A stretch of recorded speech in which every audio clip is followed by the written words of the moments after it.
With Monster Hunter 6 potentially on the horizon, there has never been a better time to settle unfinished business in Monster Hunter World.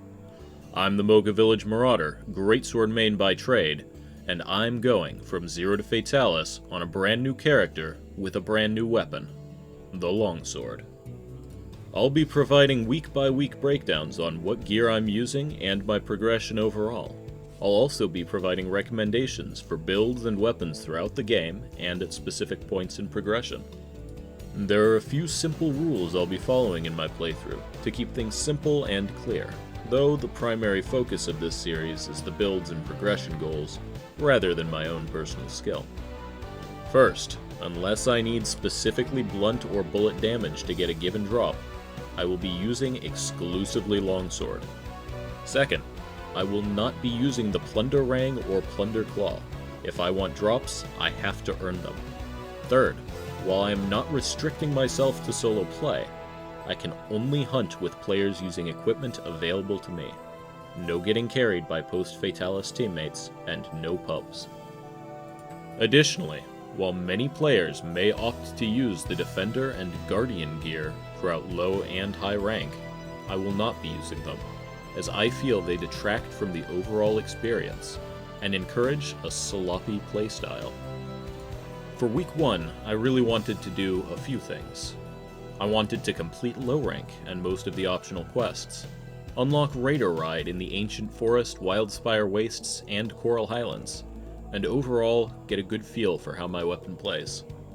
Things started relatively smoothly, right up until I got it in my head that it would be a good idea to fight Anjanath in the very first expedition.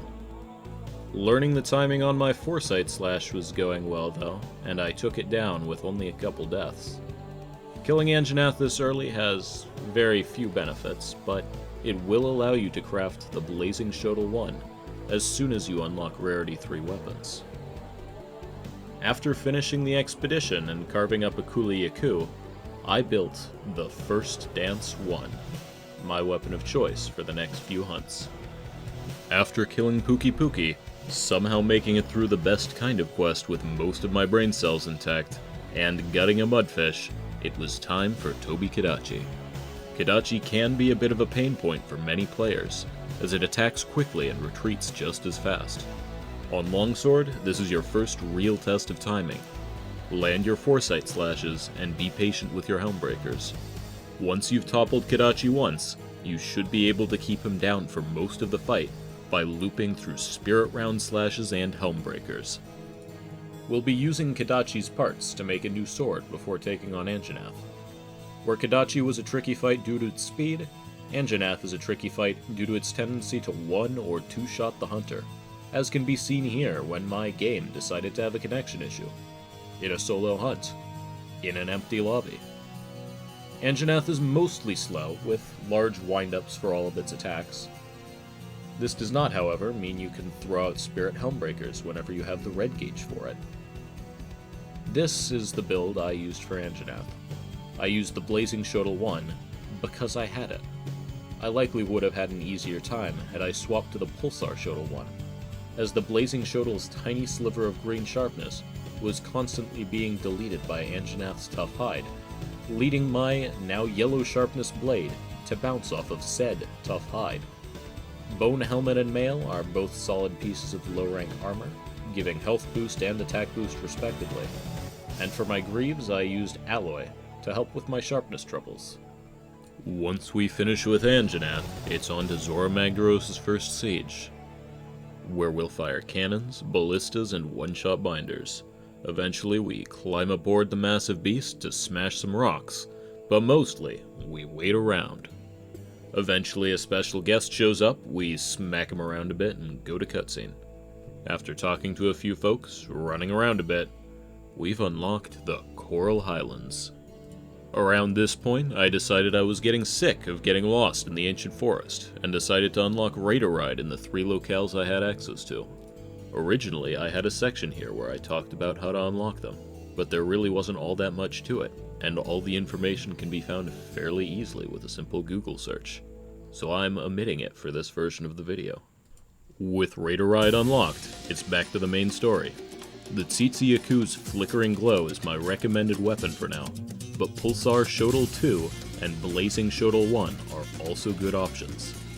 Personally, once I got access to the Veil, I swapped to the Dark Shodal, obtained by killing Hornitars, as its long green sharpness allows me to keep fighting for longer without sharpening.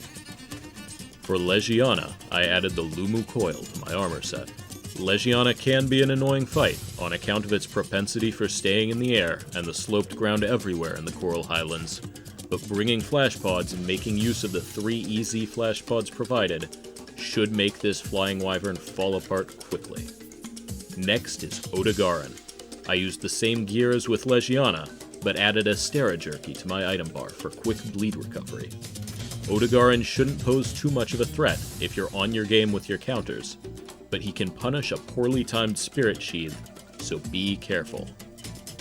With all other monsters slain, it's time to take on Rathalos and Diablos and become conqueror of the ecosystem.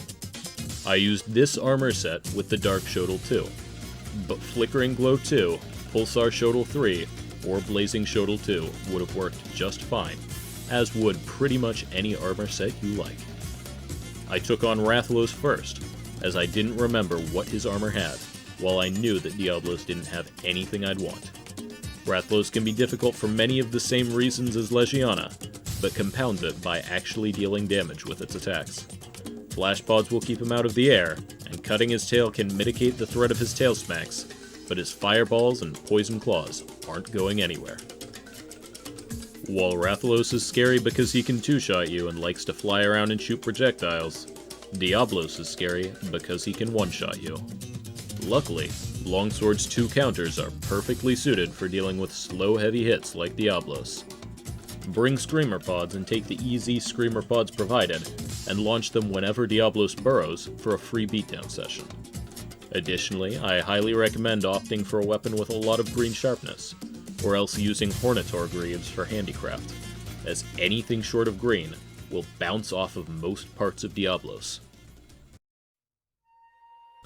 Once we've impressed the first Wyverian, we're left to prepare for the final Zora Magdaros siege. This mission is a lot like the earlier siege, except we start on Zora's back, break the cores and fight off Nargi first, and then move to the fortifications and knock him out with cannonballs and eventually a Dragonator. And that's the end of low rank, and the first week of this journey.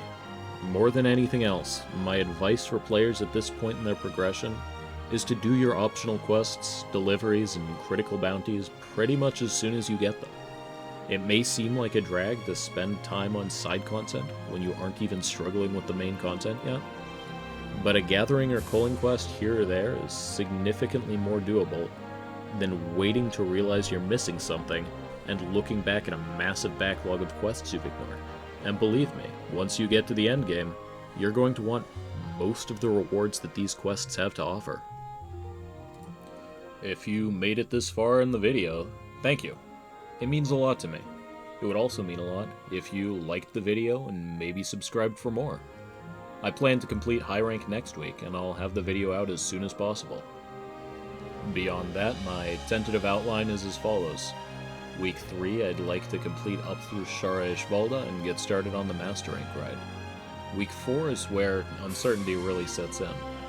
I'd like to complete Ruiner Nergigante, but I'm unsure of the feasibility of hitting MR99 in that time frame. Week 5, I'd like to dedicate to Raging Brachy and Furious Rajang.